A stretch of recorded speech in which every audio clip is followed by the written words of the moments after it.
Hello दोस्तों, कैसे हो आप सब। आई होप कि आप अच्छे होंगे और आपकी तैयारी अच्छी चल रही होगी।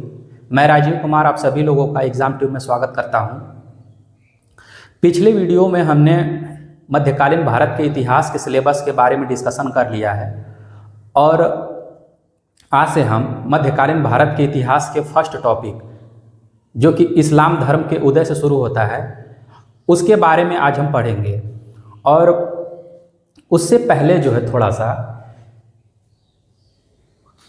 मध्यकालीन इतिहास में आप देखोगे कि 610 ईस्वी में मोहम्मद साहब को ज्ञान की प्राप्ति हो चुकी थी, परंतु उससे भी थोड़ा सा पहले हजरत साहब के ज्ञान प्राप्ति से पहले हम वैश्विक स्तर पे ये देखेंगे या अरब के जो पास के जो पड़ोसी देश हैं थोड़े से इसके बारे में भी हम लोग चर्चा करते हैं। जैसे आप देखोगे कि इस्लाम धर्म से पहले ईसाई धर्म आया है, उससे पहले यहूदी धर्म आया है, तो थोड़ा सा हम जो है कि यहूदी और ईसाई धर्म के बारे में चर्चा कर लेते हैं। उसके बाद जो है कि इस्लाम धर्म का जो कॉन्सेप्ट है वो आपको समझने में आसानी होगा। तो आइए दोस्तों, आज जो है कि हम इस्लाम धर्म के उदय से पहले थोड़ा सा मैप के थ्रू जो है कि जानने का प्रयास करते हैं। देखिए दोस्तों, ये है आपका अरब प्रांत और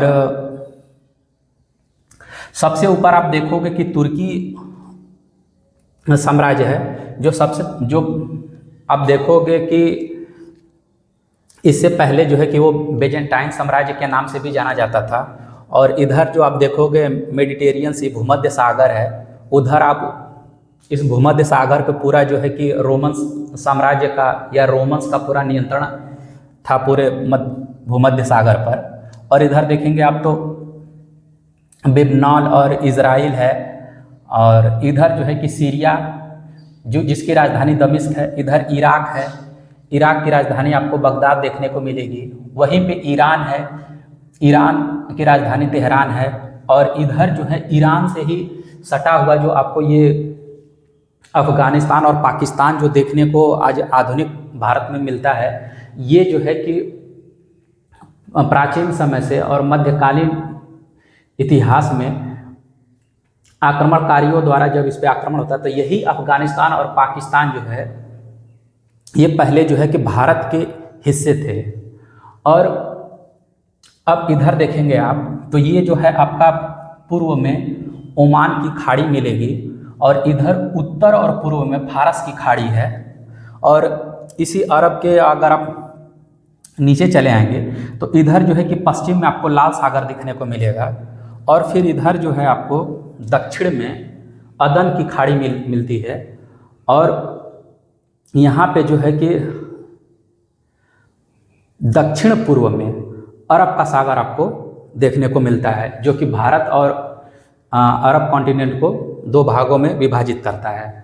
और यहीं पे आप देखेंगे लाल सागर के नीचे तो मिस्र है, सूडान है, सोमालिया है, जो उत्तरी अफ्रीका के देश हैं।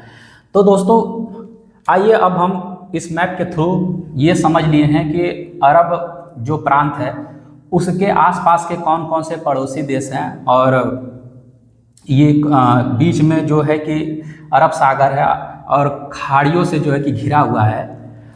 अब आते हैं दोस्तों हम ये इज़राइल, जो कि आपको पहले जो है कि फ़िलिस्तीन नाम से इसको जाना जाता था, और धीरे धीरे जो है कि आगे चलते हुए देखेंगे इज़राइल किस तरीके से इसका नाम पड़ता है। फिर यहीं पे वेस्ट बैंक भी आपको देखने को मिलेगा।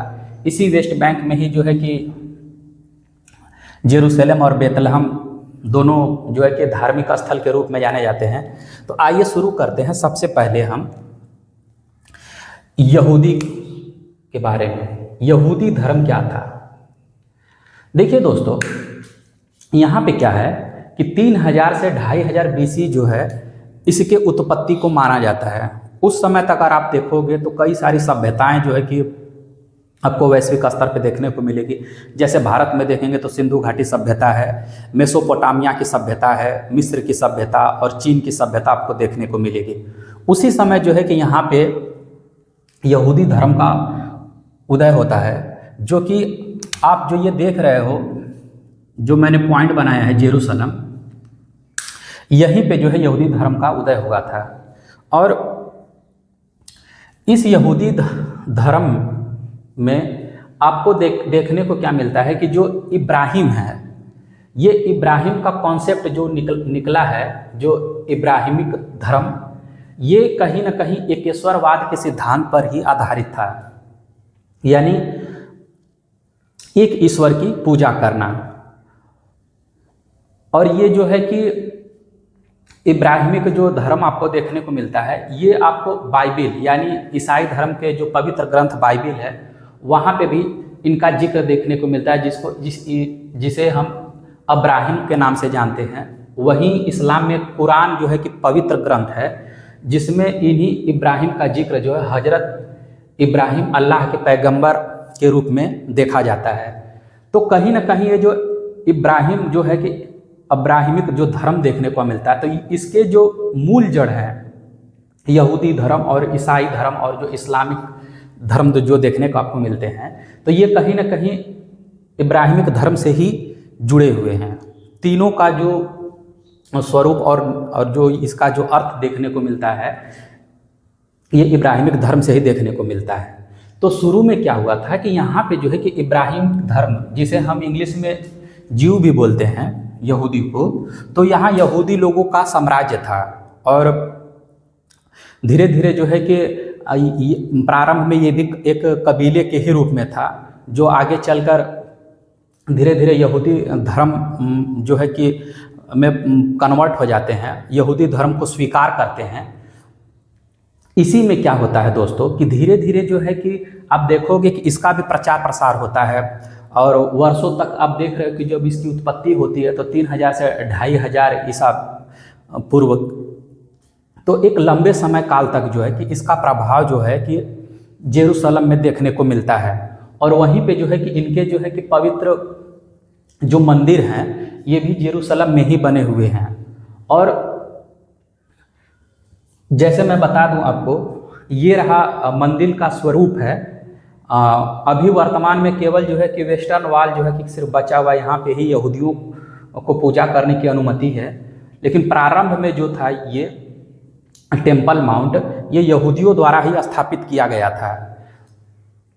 अब क्या होता है दोस्तों कि एक लंबे समय काल तक जो है, अगर कोई धर्म प्रारंभ में तो उसमें कई सारी जो है कि आपको खूबियां देखने को मिलेंगी, लेकिन एक लंबे काल तक जब कोई धर्म या किसी एक ही मार्ग पे चलना पड़े, तो उसमें कई सारी जो है कि समाज में जो है कि कुरीतियां, आडंबर आपको देखने को मिलेगा, और सामाजिक और आर्थिक भेदभाव भी देखने को मिलेंगे। ऊंच नीच का कॉन्सेप्ट आपको देखने को मिलने लगता है। तो इसमें क्या था कि इसी यहूदी धर्म से ही जो है ईसा मसीह भी जो है कि जुड़े हुए थे, यानी इनके जो माता पिता थे वे कहीं ना कहीं वे भी जो है कि यहूदी ही थे। अब इस क्रम में क्या होता है कि ईसा मसीह का जन्म होता है, और इसी जो है कि समाज में जो कुरीतियाँ और जो पाप बढ़ रहे थे, उन्हीं सारे चीज़ों को समाप्त करने के लिए, उन्हीं बुराइयों को ख़त्म करने के लिए ईसा मसीह ने जो है कि यहूदी होते हुए जो इनके माता पिता थे, तो यहूदी धर्म में उत्थान करने के लिए जो है कि ईसा मसीह का जन्म होता है। अब आपको पता है कि ग्रेगोरियन कैलेंडर जो है कि उसके अनुसार देखेंगे तो यहाँ पे इन्हीं के जन्म को ही हम लोग शून्य मानते हैं। तो इधर से बीसी का कॉन्सेप्ट आता है, उधर ईसा मसीह के जन्म के बाद एडी का कॉन्सेप्ट आता है, यानी ईसवी और ईसा पूर्व। तो अब जो है कि इन्होंने भी जो है कि जो समाज में ऊंच नीच और जो आर्थिक और सामाजिक भेदभाव का कॉन्सेप्ट था, जो कहीं ना कहीं दबे कुचले हुए लोग थे, तो उनके उत्थान के लिए जो है कि इन्होंने भी एक नया कॉन्सेप्ट निकाला, और धीरे धीरे इन्होंने खुद को जो है कि ईश्वर का पुत्र के रूप में जो है कि लोगों में प्रचार प्रसार किया। और इन्होंने कहा कि जितने भी थके हारे लोग हैं मेरे पास आएँ, और अब उनको जो है कि मुक्ति मिलेगी, यानी अगर आप ईसाई धर्म के रूप में कहें जिसे, तो आपको चंगा या चंगाई प्राप्त होगी। तो ऐसे में क्या होता है कि जो यहूदी लोग थे, यानी यहूदी जो समर्थक थे, वे कहीं ना कहीं जो है कि ईसा मसीह के इस कॉन्सेप्ट से भयभीत थे, क्योंकि एक बहुत बड़ा जो वर्ग था जो कि यहूदी धर्म से ही जुड़ा हुआ था, तो वे नहीं चाहते थे कि कोई नया जो है कि धर्म का या विचारधारा का जो है कि प्रसार हो।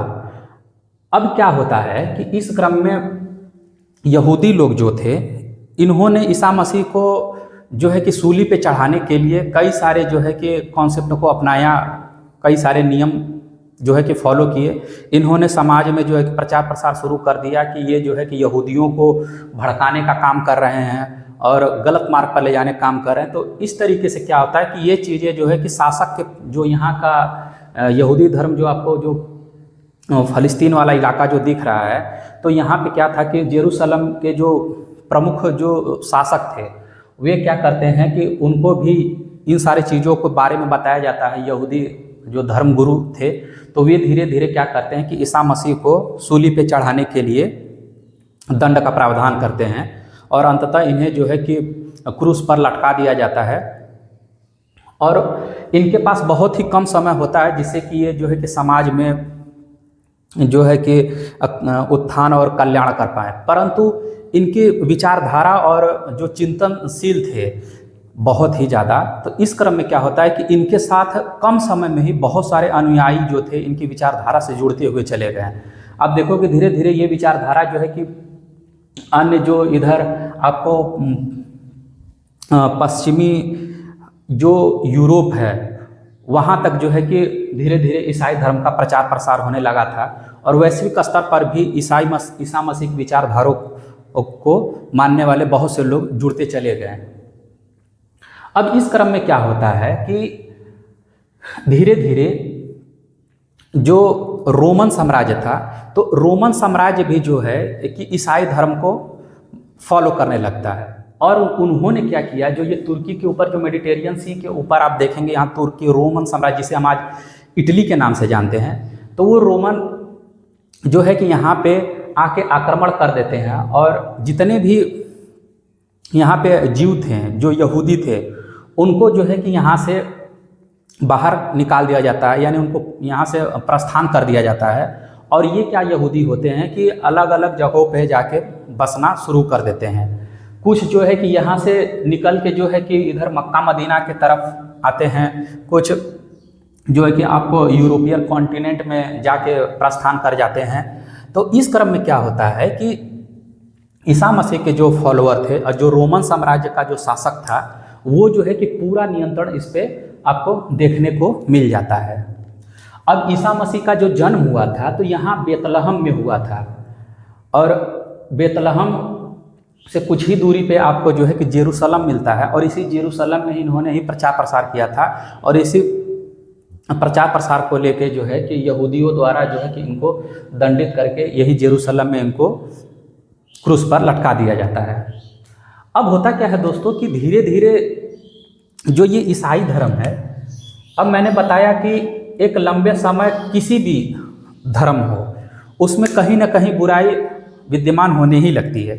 जैसे आप देखोगे गौतम बुद्ध जी जब बौद्ध धर्म की स्थापना करते हैं उनकी विचारधारा को, तो धीरे एक लंबे समय के बाद उसमें भी हीनयान महायान जैसे कॉन्सेप्ट आने लगते हैं।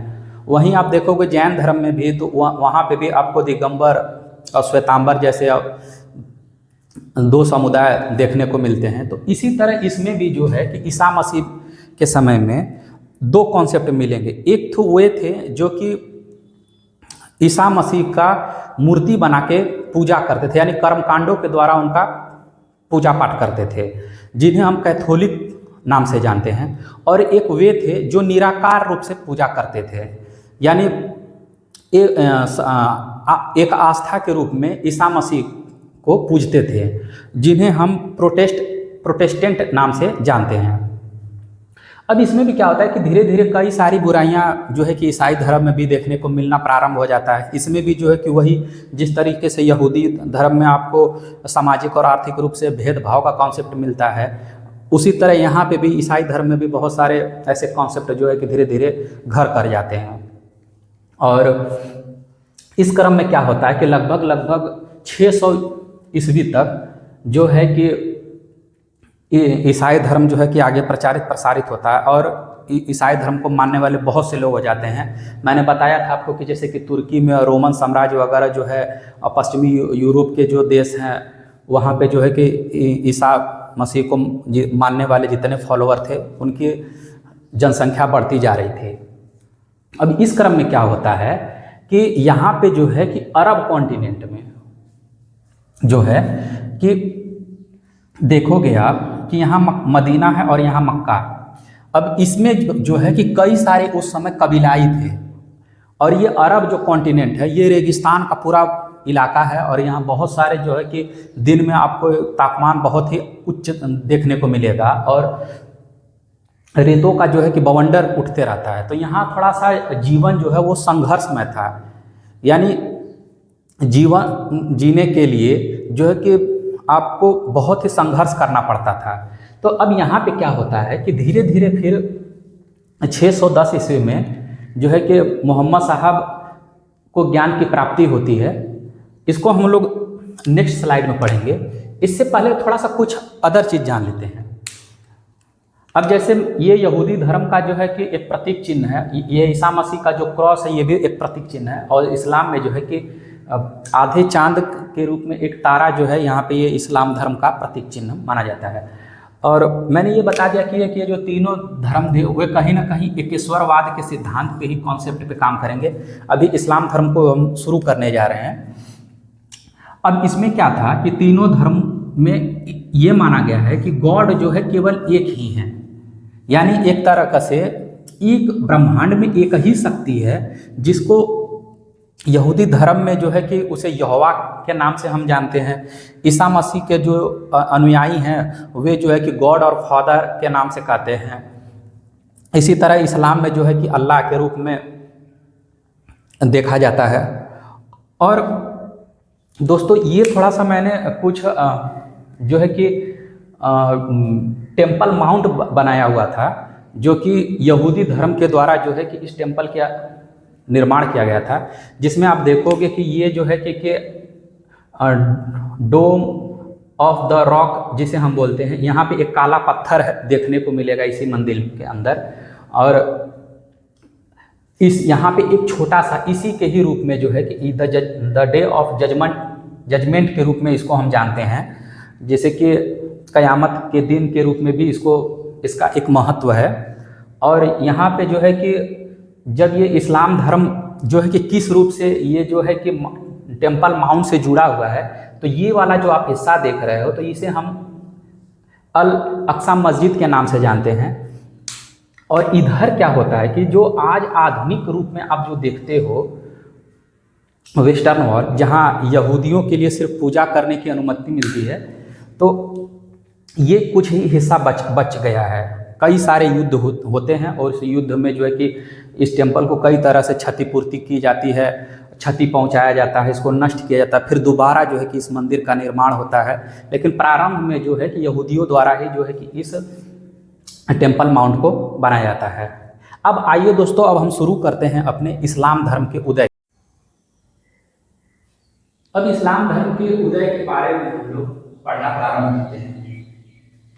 अब ये जो अरब प्रांत था, इस अरब क्षेत्र में कई सारे आपको कबीले देखने को मिलेंगे। कुछ कबीले लड़ाकू थे जो कि हथियार बंद होते थे और वे अपना जीवन जो है अस्थायी रूप से जीते थे, क्योंकि भवनों का निर्माण तो इस रेत में होगा नहीं और दिन में है अपना जीवन बहुत ही संघर्षमय तरीके से जीना पड़ता था। अब यहाँ से बहुत सारे जो कबीले थे वे व्यापार किया करते थे। ये मक्का या मदीना का जो क्षेत्र आपको दिख रहा है, अब यहाँ पे क्या होता था कि या तो वे उत्तरी जो है कि अफ्रीका की तरफ व्यापार करें, या फिर इनके पास एक ऑप्शन था कि लाल सागर अदन की खाड़ी से होते हुए अरब सागर को पार करते हुए भारत के साथ ये व्यापार करते थे।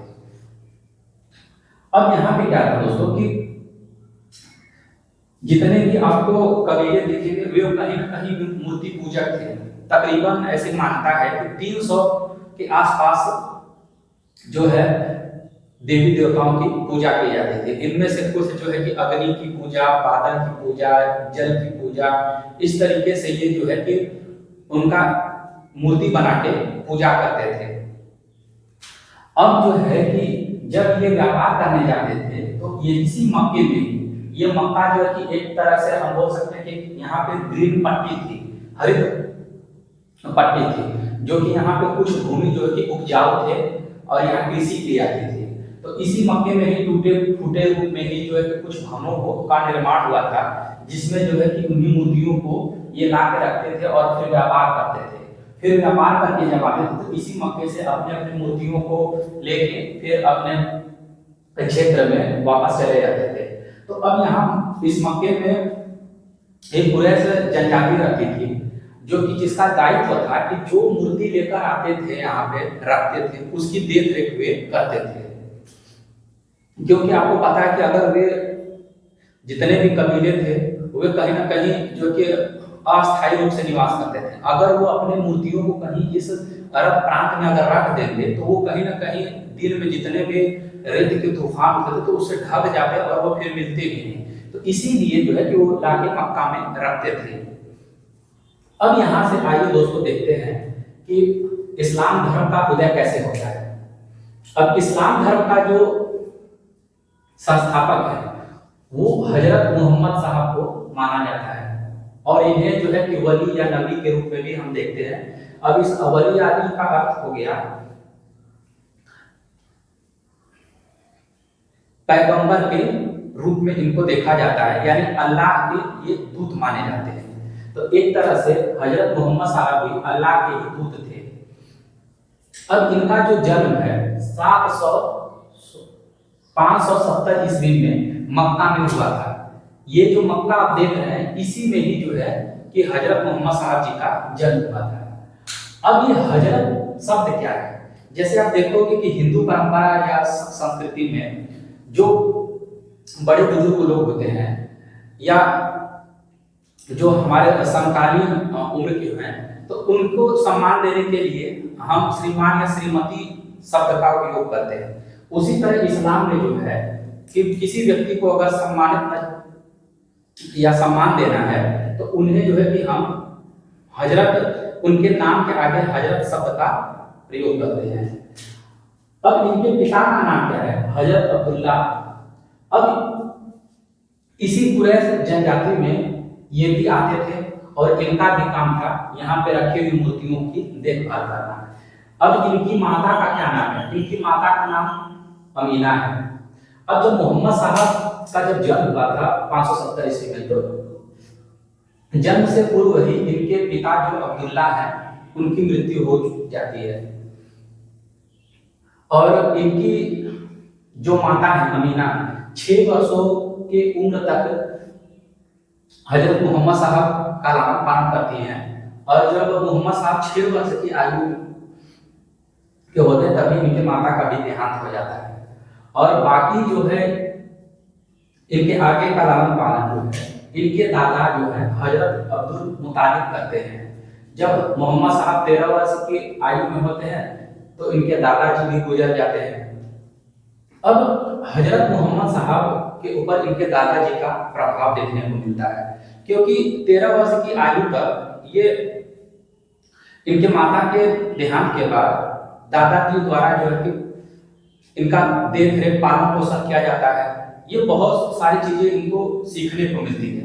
जैसे अरब प्रांत में जो सामाजिक आर्थिक भेदभाव थे, सामाजिक स्थिति किस प्रकार थी, क्या सारे उसमें बदलाव हो रहे थे, तो कहीं ना कहीं मोहम्मद साहब जो है कि इन चीजों से परिचित हो रहे थे और ये तर्क वितर्क कर रहे थे और इनके दादा को द्वारा जो है आप देखोगे कि जो ईसाई धर्म है और यहूदी धर्म है तो उन विचारधाराओं से भी जो है कि ये हजरत मोहम्मद साहब परिचित हो रहे थे। तो इनके दादाजी का प्रभाव हजरत मोहम्मद साहब के ऊपर देखने को मिलता है। अब जो है कि आगे का पालन पोषण जो है इनके चाचा अबू तालिब करते हैं। अब कबीला मैंने बता दिया कि कबीला कुरैश था इनका और हजरत मोहम्मद साहब जी के जो पत्नी थी उनका नाम खदीजा था। ऐसे मानता है कि खदीजा जो थी वो हजरत मोहम्मद साहब जब 25 वर्ष के थे तो खदीजा जो है 40 वर्ष की थी। तो ये जो है कि मोहम्मद साहब की विचारधारा और उनके व्यक्तित्व से इतना प्रभावित हुए कि इन्होंने जो है कि शादी का प्रस्ताव रख दिया और फिर जो है कि हजरत मोहम्मद साहब जी का जो निकाह है वो खदीजा जी से हो जाता है और फिर इनसे जो है कि एक पुत्री होती है जिनका नाम फातिमा है और यही फातिमा का जो विवाह है, निकाह है, अली से कर दी जाती है। और इस्लाम धर्म का जो पवित्र ग्रंथ आपको देखने को मिलता है वो कुरान है। और मोहम्मद साहब के जिस दिन जन्म हुआ था उस दिन जो है जन्मदिन के पर्व के रूप में हम ईद ए मिलाद उन नबी जो है कि पर्व मनाते हैं। अब दोस्तों क्या है कि अब इसको ज्ञान की प्राप्ति कब हुई?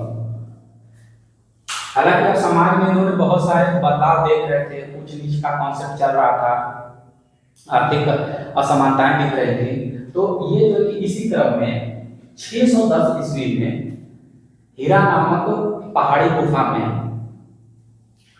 तप करने चले जाते हैं, यानी ध्यान करने चले जाते हैं हीरा नामक पहाड़ी गुफा में। और क्योंकि आप देखोगे कि यहाँ पे जो है कि पूरा रेगिस्तानी इलाका है, यहाँ पे तो दिन में तो कोई तप तो कर नहीं पाएगा, नहीं न ध्यान कर पाएगा। इसी मक्के के ही पास जो है आसपास हीरा नामक गुफा है, जो कि थोड़ा सा आपको पता है कि यहाँ पे कृषियों की भूमि थी।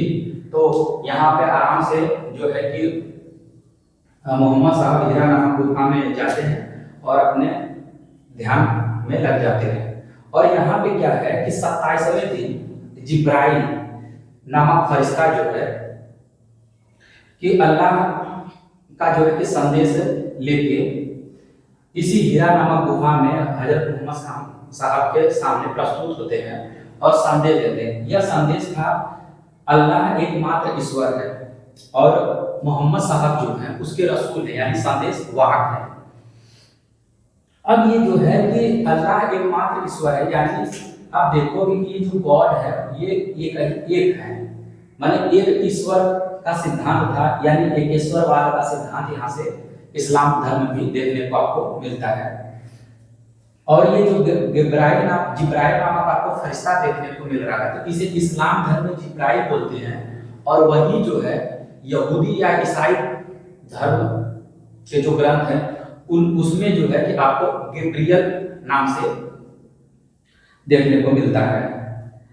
अब दोस्तों क्या होता है कि जब इनको 40वें दिन जो है ज्ञान की प्राप्ति हो जाती है, तो अब ये जो है कि इस्लाम धर्म के प्रसार करने के लिए तैयार होते हैं। और सबसे पहले जो है ये उपदेश जो है अपनी पत्नी खदीजा को देते हैं।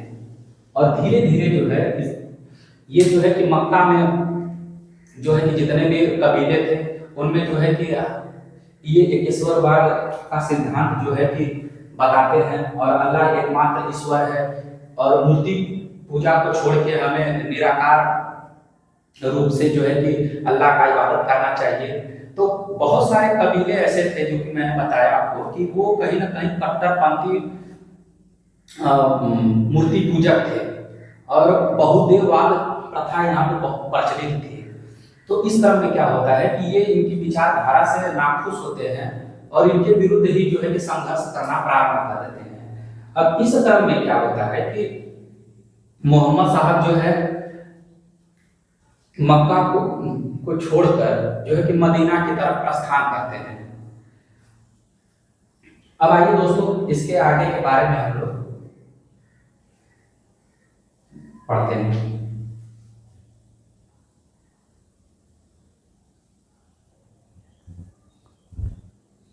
अब 622 में मोहम्मद साहब मक्का से मदीना की ओर प्रस्थान कर जाते हैं, यानी जो इनकी जन्मभूमि थी और जहाँ से इनको ज्ञान की प्राप्ति हुई थी। और प्रारंभ में ही इन्होंने उपदेश भी देना, प्रचार प्रसार भी करना प्रारंभ किया। तो परंतु जब इस्लाम को लोग नहीं एक्सेप्ट कर रहे थे तो फिर यहाँ पे विद्रोह हुआ, तो ये यहाँ से उठ के मदीना की तरफ प्रस्थान कर जाते हैं। अब इस मदीना में जो है कि मोहम्मद साहब जी का जो है कि अभिवादन किया जाता है और जो है कि इनके जो विचारधारों का स्वागत किया जाता है, और जो है कि यहाँ पे कई सारे जो है कि इनके अनुयायी जो है कि धीरे धीरे जुड़ते चले जाते हैं, और वे भी जो है कि इस्लाम धर्म के साथ साथ जो है कि यहाँ पे पैगंबर मोहम्मद साहब जो है कि अपनी राजनीतिक शक्ति धीरे धीरे बढ़ाने लगते हैं। बाद में जो है कि मोहम्मद साहब वापस फिर आते हैं मक्का पे, और यहाँ मक्का पे जो है कि जो भी कबीले थे और यहाँ पे जो मूर्तियाँ थी, जो कि इनके अनुयायी भी साथ में ही आते हैं, और यहाँ पे जो है कि मूर्तियों को तोड़ा फोड़ा जाता है, उनको नष्ट कर दिया जाता है, और यहाँ पे भी धीरे धीरे जो है कि लोग जो है कि आपको इस्लाम धर्म को स्वीकार करने लगते हैं। तो फिर जो है कि इस क्रम में क्या होता है कि शुरुआती दौर में जो मोहम्मद साहब हैं वे पहले क्या करते हैं कि जो है कि नमाज जो है कि पहले जो आप जेरूसलम जो देख रहे हैं वहाँ पे भी जो है कि उस तरफ जो है कि अपना मुख करके नमाज अदा करते थे। बाद में जब राजनीतिक शक्ति के तौर पे जब मक्का पे उन्होंने अपना नियंत्रण स्थापित कर लिया और यहाँ पे लोगों ने इस्लाम धर्म को स्वीकार कर लिया, तो फिर जो है कि इन्होंने यहाँ के महत्ता को एक नई पहचान देने के लिए मक्का की तरफ जो है मुख करके अल्लाह की इबादत करना प्रारंभ कर दिया। तो अब क्या होता है कि जो ये आप देख रहे हो कि मक्का से जो मदीना की ओर प्रस्थान करते हैं, इसे इस्लामिक जो धर्म ग्रंथ है उसमें हिजरत शब्द से नवाजा गया है, यानी हिजरत का मतलब होता है पलायन। अब यहीं से जो है हिजरत संवत प्रारंभ होता है। अब ये हिजरत संवत में क्या है दोस्तों, आइए इसको भी समझते हैं। अब ये जो है कि आप देखोगे जैसे भारत में क्या है कि सूर्य के तिथियों यानी सूर्य के चक्कर के अनुसार या सूर्य की परिक्रमा या सूर्य की गतिविधियों के आधार पे जो है कि संवत का शुरुआत की गई। जैसे आप देखोगे विक्रम संवत और फिर शक संवत। जो शक संवत है वो भारत के आधिकारिक कैलेंडर के रूप में जिसे हम जानते हैं, कुषाण शासक ने जो है कि शक संवत को प्रारंभ किया था, और वही जो है कि विक्रम संवत राजा विक्रमादित्य द्वारा जो है कि प्रारंभ किया गया था। तो उसी तरह जो है कि हिजरी संवत भी जो है चंद्र कैलेंडर के रूप में जिसे हम जानते हैं, इसमें क्या होता है कि 354 दिन होते हैं और ये सूर्य कैलेंडर से 11 दिन कम होता है। अब इसमें क्या है दोस्तों कि दिन का जो शुरुआत है इसमें सूर्यास्त के समय को माना गया है। जैसे कि अब भारत में देखोगे जैसे हिंदू परंपरा के अनुसार, तो यहाँ पे क्या है कि जब भोर का समय होता है यानी 4 AM 4 बजे, तो यहाँ पे जो है कि उसको दिन की शुरुआत माना जाता है। वहीं देखोगे ग्रेगोरियन कैलेंडर के अनुसार तो जो जितने भी यूरोपीय देश हैं या फिर जब अंग्रेज के जितने भी औपनिवेशिक देश थे जो कि अब उस ग्रेगोरियन कैलेंडर को जो है कि स्वीकार कर लिया है, आधुनिक भारत के साथ साथ जो है कि जितने भी अन्य देश भी हैं, तो उनके अगर दिन को देखा जाए कि उनके दिन की शुरुआत कब हो रही है, तो उनकी दिन की शुरुआत रात के 12 AM पे शुरू होती है। तो उसी तरह जो है कि यहाँ पे जो है कि चंद्र कैलेंडर में जो है इस्लाम धर्म के अनुसार जो है कि दिन की शुरुआत सूर्यास्त से माना जाता है।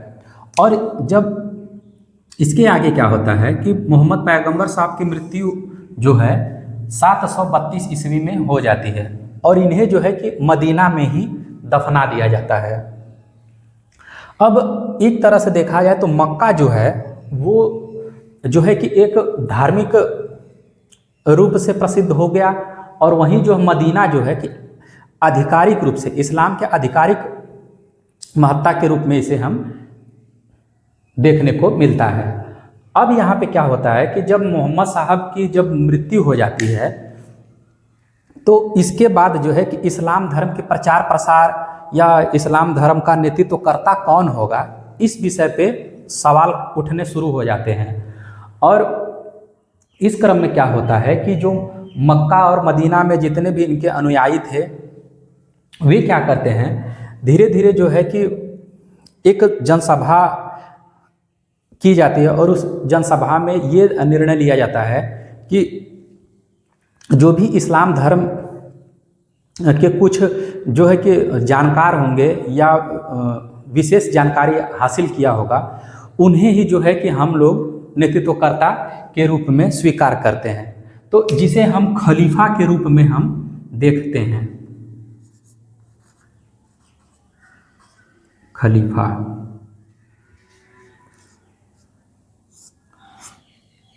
अब ये जो है कि खलीफा क्या करते हैं कि इस खलीफा का मतलब क्या है कि पृथ्वी पर ईश्वर द्वारा भेजा गया अल्लाह का दूत।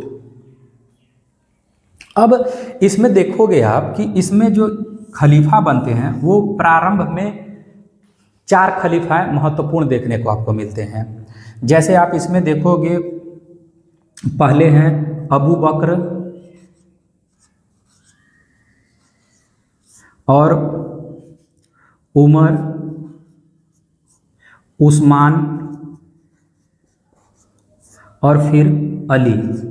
ये प्रारंभ के जो आप 4 खलीफा देखते हो, इन्हें वास्तविक खलीफा के रूप में माना जाता है। आरंभिक जो खलीफा के रूप में जिनको चुना गया, तो पहले जो खलीफा थे वो अबू बकर थे। ये हजरत मोहम्मद साहब के ससुर थे और इन्होंने सिर्फ 2 वर्ष का ही जो है कि अपना शासन काल पूरा किया। उसके बाद जो आते हैं उमर। अब उमर के आते क्या हुआ कि ये जो खलीफा का जो पद था वो धार्मिक के साथ साथ इसका राजनीतिक प्रभाव भी बढ़ने लगा। अब यहाँ पे उमर जो है 634 से लेके 644 ईस्वी तक इनका शासनकाल देखने को मिलता है। अब यहाँ पे जो खलीफा है वो एक शासक के रूप में एक सर्वोच्च पद, इस्लाम में सबसे सर्वोच्च पद खलीफा का बन गया था। अब यहाँ पे क्या होता है कि इन्हीं उमर के शासनकाल में आप देखेंगे तो ये जो मिस्र का जो इलाका है और सूडान क्षेत्र और यहाँ पे जो ये इराक दिख रहा है आपको, इन पर जो है कि ये विजय हासिल कर लेते हैं। और इस विजय के क्रम में ये जो है भारत के तरफ भी जो है कि एक कमांडर भेजते हैं, जो कि आज आधुनिक मुंबई के नाम से जानते हैं। उस मुंबई में भी इन्होंने जो है कि एक कमांडर भेजा था, परंतु उस सेनापति जो है कि असफल हुआ और पराजय उसकी हो जाती है। उसके बाद जो है उस्मान जो है कि खलीफा के पद को धारण करते हैं। ये भी जो है कि 644 से लेके 656 एडी तक रहते हैं। अब जो है कि ये अबू बकर जो हैं, ये तो जो है कि आप प्राकृतिक तरीके से इनकी मृत्यु हो जाती है, परंतु ये जो आपको उमर और जो ये यहाँ पे उस्मान दिख रहे हैं, इनकी जो है कि हत्या कर दी जाती है। यहाँ पे जो है कि जो इराक के ही जो है कि एक गुलाम ने यहाँ पे उमर खलीफा की हत्या कर देते हैं। और ये जो उस्मान है, ये जो है कि जब नमाज पढ़ रहे थे या नमाज अदा कर रहे थे, तभी जो है कि इनका कत्ल कर दिया जाता है। अब जो आते हैं अगले खलीफा, उनका नाम है अली। ये अली वही हैं जो मोहम्मद साहब के दामाद थे। अब यहाँ पे क्या होता है दोस्तों कि जो अली थे खलीफा के रूप में 654 से लेके 661 ईस्वी तक रहते हैं। अब इनके खलीफा बनते ही मतभेद शुरू हो गया। अब यहाँ से 2 कॉन्सेप्ट निकल के आए और 2 ग्रुप जो है कि आपको देखने को मिलेगा। एक जो है कि शिया ग्रुप देखने को मिलेगा और एक सुन्नी। अब ये शिया सुन्नी क्या है? तो शिया जो वर्ग के लोग थे वे जो है कि अली को ही मोहम्मद साहब के रक्त संबंध होने के कारण इनको जो है अली को वास्तविक खलीफा मानते हैं। और इनका मानना था शिया वर्ग का कि आगे भी जो है पैगंबर अवतरित होंगे। लेकिन जो सुन्नी वर्ग के लोग थे उनका मानना था कि जो आरंभिक जो 3 जो खलीफा देखने को मिले हमें हैं, जैसे अबू बकर, उमर और उस्मान, यही जो है कि वास्तविक खलीफा हैं। अब जो है आगे कोई पैगंबर का अवतार नहीं होगा, सिर्फ खलीफा होंगे। और इन्हीं 3 को ही खलीफा माना और अली को स्वीकार नहीं किया। अब इस क्रम में क्या होता है कि अली जो है अपनी राजधानी दमिश्क को बनाते हैं, क्योंकि विद्रोह होना शुरू हो गया था। आरंभिक जो 3 खलीफा थे उनकी राजधानी देखेंगे आप तो मदीना है, और इनके विरोध होने के कारण ये जो है कि दमिश्क को अपनी राजधानी, जो सीरिया है वहाँ पे अपनी राजधानी बनाते हैं। अब इस क्रम में क्या होता है कि संघर्ष इतना अधिक बढ़ जाता है कि इनके जो बड़े पुत्र जो थे, जिनका नाम हुसैन था, हुसैन, ये क्या होते हैं कि करबला के युद्ध में संघर्ष करते हुए इनका जो है कि कत्ल कर दिया जाता है। अब यहीं से आप एक इस्लाम में देखोगे, इस्लामिक परंपरा के अनुसार एक शोक पर्व मनाया जाता है, मुहर्रम। ये जो मुहर्रम है इन्हीं हुसैन के याद में जो है एक शोक पर्व के रूप में मनाया जाता है। अब धीरे धीरे क्या होता है कि इसमें जो है कि आरंभ में अपने 4 खलीफाओं के बारे में पढ़ लिया है, और आगे जो है कि और 14 खलीफा होंगे, यानी टोटल अगर आप देखेंगे तो टोटल जो है कि 18 खलीफा होते हैं। और ये जो खलीफा हैं ये उमैयद वंश के नाम से जाने जाते हैं, जिनका शासन पीरियड 633 से लेके 750 AD तक था। अब दोस्तों क्या होता है कि धीरे धीरे इन प्रारंभिक 4 खलीफाओं के बाद आगे जितने भी खलीफा बनते हैं, जिनमें से वालिद भी एक खलीफा थे, उनके बाद भी अन्य खलीफाएं जो है कि पद को धारण किया। परंतु धीरे धीरे क्या हुआ कि ये जो है कि खलीफा का पद जो है एक कुलीन शासक के रूप में उभरने लगे, और जितने भी जो विजित करके इस्लाम क्षेत्र में मिलाया गया था, जैसे कि आप इराक देख रहे हो, मिस्र देख रहे हो, तो यहाँ के लोग जो है कि धीरे धीरे जो है कि विद्रोह करना प्रारंभ कर दिया। इन कुलीन शासकों, जो ये खलीफा वर्ग है, इन खलीफाओं के विरुद्ध जो है कि विद्रोह करना प्रारंभ कर दिया। अब इस क्रम में क्या होता है कि जो खलीफा एक अब्बासी भी होते हैं, यहाँ पे आप देखोगे तो ये अब्बासी नाम के भी जो है कि इसी इस्लाम जगत में आपको देखने को मिलेगा। ये अब्बासी क्या करते हैं कि ये भी कहीं ना कहीं जो है कि इसी खलीफा, जो उमैयद वंश के जो खलीफा हैं, इनका विद्रोह करना शुरू कर देते हैं। और इस क्रम में क्या होता है कि जो उमैयद वंश के जो खात्मा है, इन्हीं अब्बासियों के द्वारा कर दिया जाता है। यानी जो अब उमैयद वंश का जो अंतिम जो खलीफा है वो मारवान द्वितीय, इसे जो है कि जब के युद्ध में जो है कत्ल कर दिया जाता है। और उसके बाद जो है आप देखोगे अब्बासी खलीफाओं का दौर प्रारंभ हो जाता है, और ये आगे जो है कि 500 वर्षों तक जो है कि शासन करते हैं। अब ये जो खलीफा है ये सिर्फ सर्वोच्च पद ही नहीं रह गया था, ये जो है कि एक शासक के रूप में जो है कि इसको देखा जाता था। अब यहाँ पे क्या है कि इनका जो वर्ष है 750 से लेके 1253 AD तक देखने को मिलता है। अब इसमें जो है कि प्रारंभिक खलीफा जो थे, जो फर्स्ट खलीफा, फर्स्ट कैलिफ, वो आपको अबुल अब्बास देखने को मिलते हैं। और इस तरीके से 500 वर्षों तक जो खलीफा अब्बासी खलीफा होते हैं उसमें टोटल 37 खलीफा आपको देखने को मिलता है।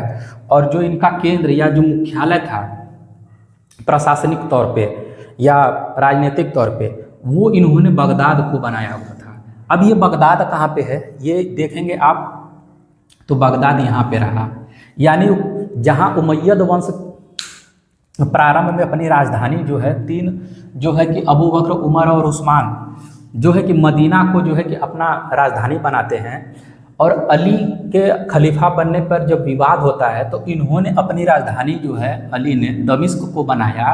उसके बाद जब उमैयद वंश की समाप्ति हो जाती है अब्बासियों द्वारा, तो अब्बासी खलीफाओं ने जो है कि अपना मुख्यालय फिर बगदाद को बनाया। मोहम्मद पैगंबर साहब के 5 शिक्षाओं के बारे में जानकारी हासिल कर लेते हैं।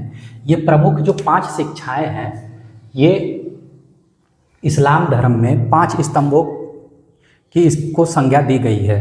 अब प्रत्येक जो इस्लाम धर्म को मानने वाला जो मुसलमान है, अब प्रत्येक मुसलमान को ये 5 शिक्षाओं का पालन करना आवश्यक है। इसमें सबसे पहले हम देखेंगे कलमा। ये कलमा क्या होता है? अल्लाह या उसके पैगंबर में आस्था रखना, और ये जो कुरान है में जो दी गई आदेश है यानी इन ईश्वरीय आदेशों का पाठ करना। वहीं फिर नमाज क्या है? नमाज है जो कि काबा की तरफ यानी जो मक्का में अवस्थित जो इस्लाम धर्म में तीर्थ स्थल के रूप में, एक पवित्र स्थल के रूप में माना जाता है, तो उसी काबा की तरफ मुख करके प्रतिदिन 5 बार अल्लाह की इबादत करना है। अब इसमें क्या है कि ये 5 बार का जो जिक्र है वो इस्लाम धर्म में उसको इस्लामिक भाषा में क्या बोला जाता है, तो जैसे फजीर है जिसे हम प्रातः काल का नमाज के नाम से जानते हैं, जौहर दोपहर का नमाज, असीर माने दोपहर के बाद का, मगरिब सूर्यास्त के समय, और ऐसा जो है रात्रि में अल्लाह की इबादत करना आवश्यक है। वहीं पे जो है कि अब आते हैं तीसरा नंबर जो है ज़कात। अब ज़कात क्या है? ये एक तरह का धार्मिक कर है, और इसमें जो है निर्धनों और असहायों की सहायता करना है। अब जैसे धार्मिक जो दान है या ज़कात है वो क्यों जो है कि एक प्रमुख शिक्षाओं में शामिल किया गया, इसका रीज़न ये है दोस्तों कि जब अरब में आप देखोगे कि सामाजिक और आर्थिक रूप से कई सारे व्यक्ति ऐसे थे जो कि पिछड़ गए थे, तो उन्हीं को ही अपलिफ्ट करने के लिए, निर्धनों और असहाय लोगों की सहायता के लिए जो है ज़कात नामक धार्मिक दान की प्रक्रिया शुरू की गई। अब आते हैं हम लोग चौथा जो शिक्षा है वो है रोज़ा। अब ये रोज़ा जो है कि रमज़ान के पवित्र महीने में प्रत्येक मुसलमान का कर्तव्य है कि वह व्रत रखे यानी फास्टिंग करे, और ये जो इसका समय है सूर्योदय से सूर्यास्त तक रखा जाता है। अब ये रमज़ान का पवित्र महीना जो है, मैंने आपको बताया था कि जब हीरा नामक गुफा में पैगंबर मोहम्मद साहब जब ध्यान कर रहे थे, तो उसी समय जो है कि 27वें दिन जिब्राइल का आगमन होता है, और वे जो है कि अल्लाह के संदेश को लेकर आते हैं, और जो है मोहम्मद साहब को वह संदेश प्राप्त होता है। उसी दिन जो है उस रात्रि को एक शक्ति रात्रि के रूप में देखा जाता है, यानी उसी दिन से ही हम रमज़ान पर्व को मनाने की परंपरा देखते हैं। अब 5वां जो है कि हज। अब हज क्या है कि जीवन में एक बार मक्का की तीर्थ यात्रा करना, यानी इस्लाम धर्म को जितने लोग भी मानने वाले मुसलमान हैं, उन मुसलमानों प्रत्येक मुसलमान का एक कर्तव्य है कि वो अपने जीवन में एक बार मक्का यानी जो काबा है उसका दर्शन करें। और आप सुने भी होंगे कि कुछ लोगों को मुसलमानों को हाजी साहब के नाम से पुकारते हैं। अब ये हाजी साहब क्या है? ये हाजी साहब का मतलब ये हो गया कि उन्होंने अपने जीवन में एक बार जो है मक्का का यात्रा करके वापस आ चुके हैं, इसलिए उन्हें सम्मान के नज़रिए से हाजी साहब का दर्जा दिया जाता है। अब इस्लाम धर्म से जुड़ी हुई कुछ प्रमुख शब्दावलियों के बारे में हम पढ़ लेते हैं। जैसे आप देखोगे कि इस्लाम एक धर्म है जिसका अर्थ है समर्पण। वहीं पे मुसलमान शब्द का अर्थ है इस्लाम धर्म को मानने वाले व्यक्ति, या फिर आप इसको दूसरे अर्थ में भी देख सकते हो कि मुसल्लम है जिसका ईमान, अर्थात अल्लाह के प्रति जिसका ईमान अडिग है या अटूट है, अटूट विश्वास है, उसे हम मुसलमान के नाम से जानते हैं। अब इस्लाम धर्म में दो प्रमुख ग्रंथ हैं, जिसमें से पहला है कुरान। अब ये कुरान जो है इसका अरबी शब्द देखेंगे तो ये करा से निकला हुआ है, जिसका अर्थ है पढ़ा गया या उच्चारित किया गया। यानी जब मोहम्मद पैगंबर साहब को जिब्राइल द्वारा संदेश प्राप्त होता है तो उसमें क्या क्या चीज़ें कही गई, क्या संदेश मिला उनको, तो उन सारे बातों का संकलन जो है इसमें किया गया है। और ये जो है कुरान में, इसको आप चेंज नहीं कर सकते हैं। इसमें जो भी बातें लिखी गई हैं इसमें कोई भी हम बदलाव नहीं कर सकते हैं। वही जो है कि इसका इस्लाम धर्म का दूसरा ग्रंथ जो है वो है हदीस। अब ये हदीस में क्या है कि मोहम्मद साहब के जो उपदेश हैं या फिर आपको जो नैतिक शिक्षाओं का जो वर्णन है वो हदीस में मिलता है। इसमें जो है कि सुन्नत भी शामिल किया गया। अब ये सुन्नत क्या है कि मोहम्मद साहब के जो व्यक्तिगत जीवन है या जो आचरण है से संबंधित जो है इसमें बातें कही गई हैं। वही जो है आप देखोगे इसी हदीस बुक में यरूशलेम का जिक्र मिलता है, और ये जो इस हदीस में जो है इसको हम चेंजेबल भी है, यानी इसमें जो है कि जो कुछ भी अगर हम उसमें शामिल करना चाहें तो इसी हदीस में हम शामिल कर सकते हैं। अब बात आती है दोस्तों शरीयत की। ये शरीयत क्या है? शरीयत जो है ये इस्लाम धर्म का इस्लामिक कानून एवं दंड संबंधी नियम का इसमें प्रावधान है। जैसे आप देखोगे 5 प्रकार की जो शिक्षाएं हैं, अगर आप उसे फॉलो नहीं करते हो तो उसके संबंध में कुछ जो है कि आपको दंड का प्रावधान मिलेगा। वहीं खान पान और इस्लामिक क्या पहनावा है, उसकी क्या व्यवहार है, निकाह और तलाक की जो प्रक्रिया है इसी शरीयत कानून में शामिल किया गया है। अब दोस्तों आते हैं कि जिहाद को भी समझ लेते हैं। जिहाद का जो मूल अर्थ है वो है प्रयास करना या संघर्ष करना या पूरी तरीके से कोशिश करना। लेकिन आप देखोगे कि आरंभिक जितने भी खलीफा हुए या फिर उमैयद वंश के हुए या फिर चाहे अब्बासी खलीफा हुए, तो वे कहीं ना कहीं युद्ध के थ्रू जो है इस्लाम को प्रचार प्रसारित करना चाहें।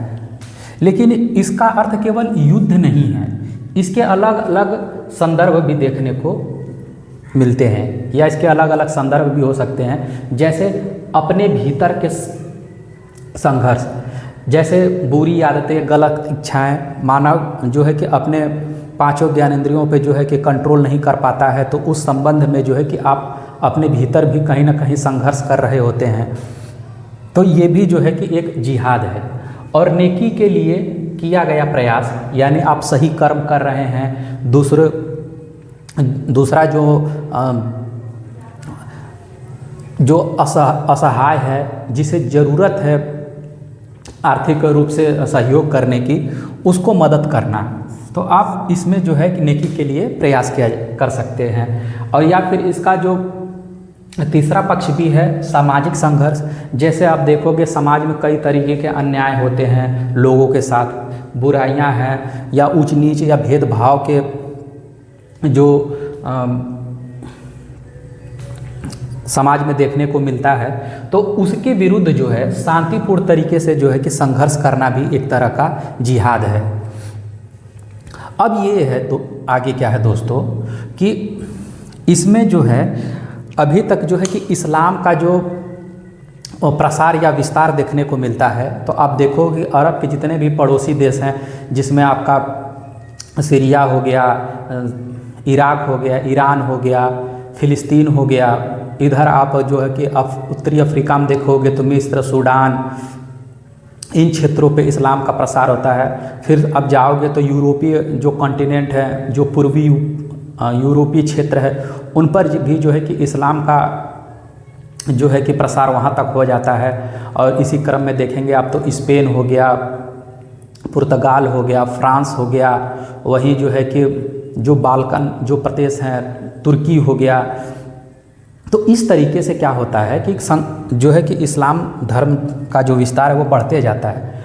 परंतु इसी समय देखेंगे आप कि 732 ईस्वी में फ्रांस में टूर्स का वार होता है। अब यहाँ का जो शासक होता है जो कि चार्ल्स मर्टेल होता है, ये जो है कि इस्लामिक जो आक्रमणकारी थे उनको जो है कि पराजित करता है, और यहाँ से जो है कि इस्लाम जो है कि फ्रांस में प्रसारित नहीं हो पाता है और यहीं से रुक जाता है। अन्यथा अगर ये टूर्स का वॉर में अगर इस्लामिक जितने भी आक्रमण किए, अगर ये वॉर अगर जीत जाते तो आज आपको जो संपूर्ण यूरोप जो दिख रहा है वो कहीं ना कहीं इस्लाम के प्रभाव में से देखने को मिलता है। यानी वहाँ पे वो सारे के सारे जो यूरोपियन कॉन्टिनेंट है इस्लामिक कंट्री के रूप में आज देखने को मिलता है आपको। अब इसी क्रम में क्या है कि आप देखोगे कि जो आरंभिक खलीफा थे उनमें जो कि एक जोश था और वे कहीं ना कहीं इस्लाम धर्म के प्रचार प्रसार के लिए बहुत ही उत्सुक थे और उन्होंने किया भी। परंतु आप आगे जो अब्बासी खलीफा देखेंगे तो वे धीरे धीरे क्या होते हैं कि उनमें जो है कि उदासीनता आ जाती है और भोग विलास में अपना जीविकोपार्जन कर लेते। एक शासक, एक खलीफा के रूप में जो मोहम्मद पैगंबर साहब ने जो आदेश और उन्होंने जो उपदेश दिए वे जो है कहीं ना कहीं विफल आपको देखने को मिलेगा। और इस क्रम में क्या होता है कि अब्बासी जितने खलीफाएं का पद देखने को मिलता है, तो इस शासन काल में अब्बासी खलीफाओं के दौर में धीरे धीरे कई सारे जो है कि आपको छोटे छोटे शासकों का उदय होने लगता है। और इस क्रम में क्या होता है फिर कि जो आप देखोगे कि जो अब्बासी खलीफाओं का जो मुख्यालय है जो कि बगदाद है, उस बगदाद में ही जो है कि अब्बासी खलीफा जो है कि सिमट कर रह जाते हैं और उनका जो है कि विस्तार क्षेत्र धीरे धीरे सीमित होने लगता है। अब जो है कि कई सारे जो है कि उथल फुथल देखने को मिलेंगे।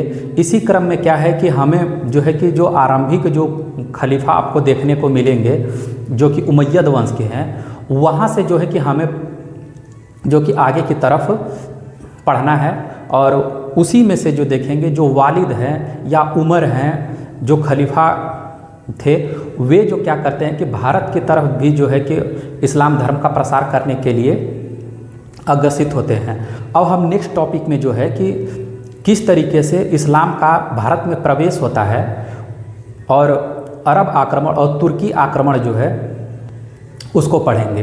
तो आई होप कि दोस्तों ये वीडियो आपको अच्छा लगा होगा। मिलते हैं आपसे नेक्स्ट वीडियो में। धन्यवाद।